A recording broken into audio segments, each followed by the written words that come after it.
বলছে রেশন দোকানে রেশন যাবে, তাতেও প্রধানমন্ত্রীর ছবি আর বিজেপির লোগো থাকবে।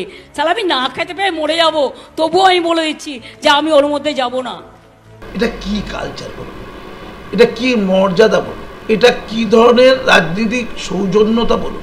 যত ভান্ডার সাথিয়া শ্রী আছে প্রত্যেকটাতে মাননীয় ছবি থাকে, মাননীয় ছবি ছাড়া হয় না। তাহলে সমস্তগুলোকে ত্যায্য করতে হবে। তো মাননীয়তে এই বিষয়ে গোটা বিশ্বকে টপকে গেছে। মানে এমন কিছু নেই, এমনকি টয়লেট বাথরুমও তার ছবি থাকতে হবে যদি তিনি কিছু পয়সা দিয়ে থাকেন। আপনার প্রচুর পয়সা করিয়ে আছে, আপনার রেশনের টাকা না নিলেও চলবে, রেশনের মালপত্র না নিলেও চলবে।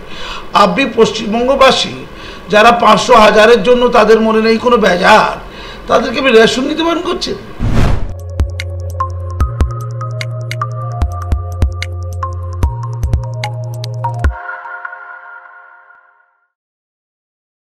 সম্প্রতি গতকালই মুখ্যমন্ত্রী প্রধানমন্ত্রীর বিরুদ্ধে একাধিক মন্তব্য করেছেন তার জনসভা থেকে, যা সমাজ মাধ্যমে আজকাল প্রচুরভাবে ঘুরছে এবং তা অত্যাধিক নিন্দনীয়।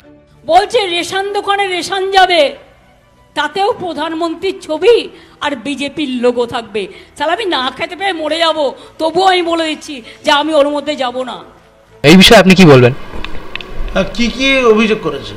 তিনি বলেছেন যে রেশন দোকানে যদি প্রধানমন্ত্রীর ছবি বা বিজেপির লোগো থাকে তাহলে তিনি সেখানে যাবেন না। তিনি না গেলেও তো চলবে, তিনি তো একজন মুখ্যমন্ত্রী জানি, এবং তার পয়সা কড়ি আছে, তার প্রচুর পয়সা। তা গরিব লোকগুলো যদি রেশন না নেয় সেই দায়িত্ব তাহলে কে নেবে? মানে সেন্ট্রাল গভর্নমেন্টের তো টাকা আছে, তো টাকা আছে, প্রধানমন্ত্রীর ছবি থাকে। যেমন কন্যাশ্রীতে মুখ্যমন্ত্রীর ছবি থাকে। যত ভান্ডার শ্রী আছে, যত ভান্ডার সাথিয়া শ্রী আছে প্রত্যেকটাতে মাননীয় ছবি থাকে, মাননীয় ছবি ছাড়া হয় না। তাহলে সমস্তগুলোকে ত্যায্য করতে হবে, কারণ ওটা তো মাননীয় টাকা নয়, ওটা যে জনগণের ট্যাক্সের টাকা। তো মাননীয়ার হাত দিয়ে যাচ্ছে, তাই মাননীয় ছবি থাকছে। তেমন প্রধানমন্ত্রী যেটা রেশনে যে টাকাটা দেয় সেটাও জনগণের ট্যাক্সের টাকা, কিন্তু প্রধানমন্ত্রীর হাত দিয়ে যাচ্ছে, তাই প্রধানমন্ত্রীর ছবি থাকছে। এমনটা আমাদের এখানকার রেওয়াজ চলছে। তো মাননীয়তে এই বিষয়ে গোটা বিশ্বকে টপকে গেছে। মানে এমন কিছু নেই, এমনকি টয়লেট বাথরুমও তার ছবি থাকতে হবে যদি তিনি কিছু পয়সা দিয়ে থাকেন। এবং আগে তো ছবি ছিল সততার প্রতীক হিসাবে, সে ছবি গোটা বাংলায় ঘুরছিল। সততার প্রতীক ছবিটা এইটা একটু নেমে গেছে, জানেন, এইটা একটু গবেষণার বিষয়, যে এত অসততা নাকি সততা এত মূর্ত হয়ে গেছে গোটা রাজ্যে যে আর ছবি লাগছে না। মানে একদম অ্যাবসলিউট জায়গায় চলে গেছে, অ্যাবসলিউট। বলে সততা যখন অ্যাবসলিউটে চলে যায় তখন লাগবে কেন? সেটা নাকি অসততায় ভরে গেছে, তাই সততার ছবি আর দেওয়া যাচ্ছে না। তো সততার প্রতীক বলে তো তার ছবি ছিল, এবং তার জন্য কোটি কোটি টাকা খরচা হয়েছিল। মাননীয়ার ছবি সততার প্রতীক। এমনকি নতুন বছরে যখন শুভেচ্ছা, সেখানে মাননীয়ার বড় করে ছবি আর সরকারের বক্তব্য। আবার দুর্গাপুজোর শুভেচ্ছা, এই ছাত্রছাত্রীদের যেগুলো দেওয়া হয়, নতুন বছরের শুভেচ্ছা যেটা দেওয়া হয়, সবেতেই মাননীয়ার ছবি থাকতেই হবে, এবং তার লোগো থাকতে হবে, তার সরকারের কথা থাকতে হবে। আমার প্রশ্ন হচ্ছে, আপনার প্রচুর পয়সা কড়ি আছে, আপনার রেশনের টাকা না নিলেও চলবে, রেশনের মালপত্র না নিলেও চলবে। আপনি পশ্চিমবঙ্গবাসী যারা 500-1000-এর জন্য তাদের মনে নেই কোনো বেজার, তাদেরকে আপনি রেশন নিতে বারণ করছেন। মোদির ছবিটা থাকে, যদি রেশনটা পায়, পেটে খিদে যদি মেটে, আপনার অসুবিধা কোথায়? ধরুন মোদির ছবি আছে আর সেই ছবিটা একবার কেউ দেখে ফেললো, তো আপনি মোদিকে দেখতে তো প্রায় যান, দিল্লিতে যান, আপনি মোদির তো খুব অনুগামী। আপনি বলবেন মোদি তো বাংলায় এগিয়ে নেই, বাংলা আমার লোক এগিয়ে আছে, বাংলা আমি জনাদেশ পেয়েছি। ঠিক তো, আপনি তো 12 বছর ধরে 3-3টে ইলেকশনে জিতলেন, আপনি তো জনাদেশ তো পেয়েছেন। জনাদেশ পাননি? নিশ্চয়ই পেয়েছেন, কিন্তু আপনার চেয়ে অনেক অনেক গুণ বেশি জনাদেশ মোদিজি পেয়েছে। গোটা ভারতবর্ষের প্রধানমন্ত্রী সেই জন্য হতে পেরেছে, আপনি তার ধারে কাছে আসতে পারেননি। তাই জনাদেশের সর্বোচ্চ জনাদেশ পাওয়া দেশের লোকটি, দেশের সর্বোচ্চ জনাদেশ পেয়েছেন কে? দিদি না মোদি? মোদি। ভুল ঠিক ওই ব্যাখ্যা আপনি যাবেন না। তার মানে বলতে চাইছেন ভারতবর্ষের বৃহৎ অংশের লোক জন্তু জানোয়ার, তার মানুষ নয়। আপনি কি জনাদেশের প্রতি আস্থা রাখেন না? যদি না রাখেন, আপনার জনাদেশের প্রতি লোক আস্থা রাখবে কেন? আপনি পশ্চিমবঙ্গের মুখ্যমন্ত্রী, আমরা মানব না তাহলে?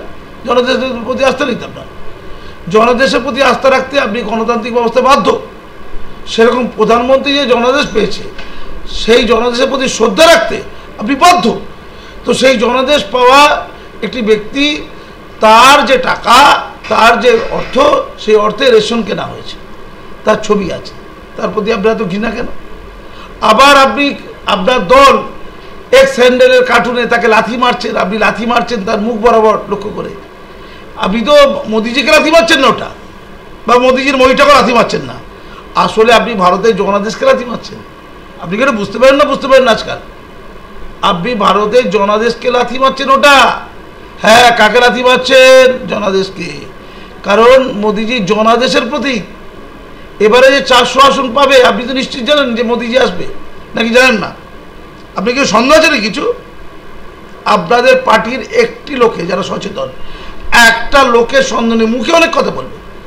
হ্যাঁ, আপনার তৃণমূল পার্টি পশ্চিমবঙ্গে যত লোক আছে না, যারা সচেতন রাজনীতি করে, তাদের একটি লোকেরও সন্দেহ নেই যে ভারতবর্ষে আবার প্রধানমন্ত্রীর তকমায় বা প্রধানমন্ত্রীর আসনে বিপুল জনাদেশ নিয়ে এই মোদিজি আসবেন। আমি ভালো মন্দ তর্কে যাব না, আসবে। তাহলে আপনি সেই জনাদেশপ্রাপ্ত লোকটিকে যে পেতে চলেছে কদিন পরে, আপনি কিচ্ছু নন, আপনি অঙ্কে কিচ্ছু নন। আপনি কটা হয়তো কম বেশি পাবেন, 2-4টে কম 2-4টে বেশি পাবেন, এর বেশি কিছু না। আপনি যে আসন পাওয়ার কথা 2-4টে কম পাবেন অথবা 2-4টে বেশি পাবেন, এই তো। তাতে কিচ্ছু এসে যায় না, তাতে মোদিজিরও থোড়াই কেয়ার, কিছু মনেই করেন। আপনার বাংলার বিধানসভাতে কী হবে, এইটা নিয়ে এখন মোদিজি ভাবনা চিন্তা করছে। বিধানসভায় আপনাকে কী করে সরানো যাবে, এটা নিয়ে এই মুহূর্তে মোদিজির ভাবনা চিন্তা আপনি একটু ভালো করে বুঝে রেখে দিন। তো আপনি কী করে লাথিটা মারলেন, এটা বলুন না। তার এই সমস্ত বক্তব্য গতকাল যেগুলো দিল, সেগুলো রাজনৈতিক এবং সাংস্কৃতিক দিকে বাংলাকে ঠিক কতটা ভাবে অসম্মানিত করে বলে আপনার মনে হয়? দেখুন, আমাদের দেশে, আমাদের সমাজে দুটো শ্রেণীর মানুষগুলো খুব নমস্য। একটা হচ্ছে বিদ্বজ্জন সমাজ, জ্ঞানীগুণী সমাজ, সমাজ মনস্ক সমাজ, সমাজের জন্য যারা কল্যাণ করে সমাজ, পণ্ডিত সমাজ, এগুলো একটা মান্যতা পায়। আর সমাজকর্মী যারা দেশে, প্রকৃতপক্ষে যারা দেশের জন্য রক্ত দেওয়া মানুষ, তাদের একটা আলাদা সম্মান আছে। আর একটা অংশের লোকের সম্মান আছে, অস্বীকার করতে পারে, থাকা উচিত। যারা জনাদেশ পেয়েছে, ভোট গণতন্ত্রে যারা বিজয়ী, মানুষ যাদের চাইছে, তাদেরও সম্মান আছে। আপনি খুব ঠান্ডা মাথায় বুঝুন, সেই সম্মানের যে জায়গাটা, এক হচ্ছে গুণীগানীর বা ব্যক্তিত্ব 12টা বাজি ছেড়ে দিয়েছেন, সবগুলোকে কিনে নিয়েছেন পয়সা দিয়ে বা ক্ষমতা দিয়ে বা লোভ দেখিয়ে, টোপ দেখিয়ে কেনা হয়ে গেছে। বাংলার বিদ্বজ্জন সমাজ দিয়ে হাসি ঠাট্টা হয়। কত জীবিতে বুদ্ধিজীবীরা বিক্রি হচ্ছে, কত জীবী তার মূল্য, লোক এটা বলে। এটা আমি বলছি না, লোকে বলে।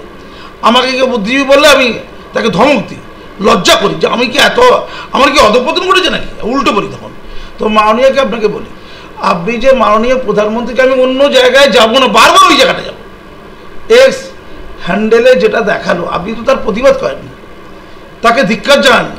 যারা এই কার্টুন করেছে তাদেরকে জেলে ঢোকাননি, ঢুকিয়েছেন। আপনি তো অম্বিকেশকে জেলে ঢুকিয়েছিলেন, অম্বিকেশ মহাপাত্রকে জেলে ঢুকিয়েছিলেন না? তো প্রধানমন্ত্রীকে যারা মইয়ে করে, প্রধানমন্ত্রী উঠছে নাকি পাহাড়ে চূড়া দিয়ে, অমিত শাহরা উঠছে, আপনি তাকে লাথি মারছেন। একজন মহিলা শাড়ি পরে লাথি মারছেন। মহিলাদের সম্মান আছে, তাই তো, পুরুষদের কোনো সম্মান নেই, কিচ্ছু নেই।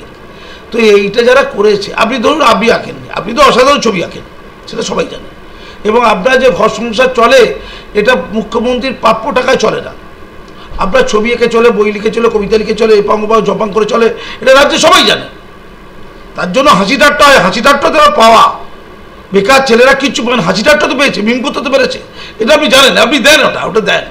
এটা বাংলা যুব সম্প্রদায়কে শান্ত করার জন্য, তাদের রসে বসে রাখার জন্য দেন, ধন্যবাদ। এটা একটা কাজ, এটা একটা উন্নয়ন, এটা উন্নয়ন একটা। আমার বক্তব্য, এইটা যারা করেছে, আপনি কি তার প্রতিবাদ করেছেন? আগে উত্তর দিন। 4 দিন 5 দিন তো হয়ে গেল, আপনি প্রতিবাদ করেননি। আপনি তাদের কাউকে জেলে ঢুকিয়েছেন? যদি না ঢুকিয়ে থাকেন, তাহলে এই যে রাজনৈতিক ব্যক্তিত্ব, তাদের যে মর্যাদা, জনাদেশ পেয়ে তারা ভোট গণতন্ত্রে ভারতবর্ষ পরিচালনার দায়িত্ব পাচ্ছে, তাদের সম্মান আছে, তবেই তারা পেয়েছে। তাদের সর্বোচ্চ যদি ভোট পান, সর্বোচ্চ মর্যাদার যিনি প্রতীক, তিনি এখন বর্তমানে নরেন্দ্র মোদীজি, যিনি এই মুহূর্তে প্রধানমন্ত্রী খাতে কলবে নেই, তিনি নির্বাচনে জিতবেন, বিপুলভাবে জিতবেন, আগের চেয়ে বেশি পরিমাণে জিতবেন। আপনার INDIA চূড়ান্ত পর্যন্তস্থ হবে, সবাই জানে, ওরা ভারতবর্ষ জানে। তাকে লাথি মারছেন আপনি, এটা কি কালচার বলুন, এটা কি মর্যাদা বলুন, এটা কি ধরনের রাজনীতিক সৌজন্যতা বলুন। আপনি এর আগে কোমরে দড়ি পরে বলেছিলেন যে বাংলায় এলে তার কোমরে দড়ি পরিয়ে দেবো। আচ্ছা, আপনি তো বারবার উনি আসছেন, একবার কোমরে দড়ি পরিয়ে দেখতে পারেন তো, চেষ্টা করতে পারেন না, কোমরে দড়ি পরিয়ে দেওয়া।